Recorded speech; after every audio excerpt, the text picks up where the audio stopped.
Knowing his death was approaching, he consulted a composer about his funeral music, and he said, "Because most of the people following behind me will be children, the beat should keep up with little steps." Hans Christian Andersen had very modest beginnings, the son of a cobbler and a washerwoman. The family would tell of royal lineage, but no one ever came up with any strong evidence of that. He could look in the mirror, and he would see a tall, skinny, bony guy with a prominent nose. And when asked about writing his autobiography, he said, "It's already been written. It's called The Ugly Duckling." Apparently he had relationships with both men and women. There was a dancer by the name of Harold Scharf and other men with whom he had an attraction and relationship. Women, there were two opera singers that caught his eye. He proposed to one of them, a very famous opera singer by the name of Jenny Lind, and he proposed in a letter. She wrote back, "I prefer to keep the relationship as that of a brother and sister."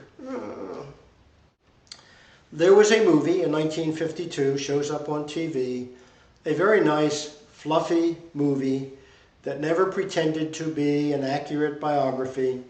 In fact, at the very beginning, they say, this is a fairy tale about the teller of fairy tales. Danny Kaye was the star of the movie. Frank Lesser, who wrote the words and music, Lesser did Most Happy Fellow, Guys and Dolls, How to Succeed in Business Without Really Trying. Moss Hart did the screenplay.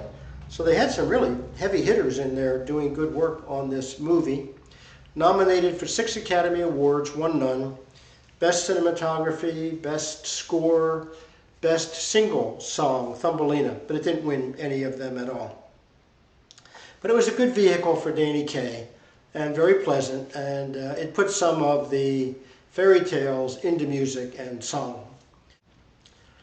He was born in Odense. I'm sure that's only a rough approximation of the correct pronunciation.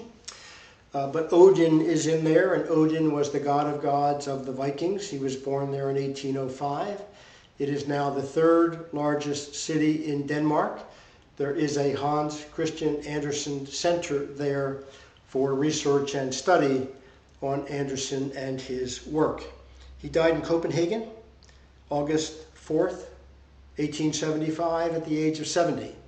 August 4th was the birthday of the late Queen Mother of England, the mother of the current Queen Elizabeth. August 4th is the birthday of President Barack Obama, and August 4th is my birthday. No presents, please.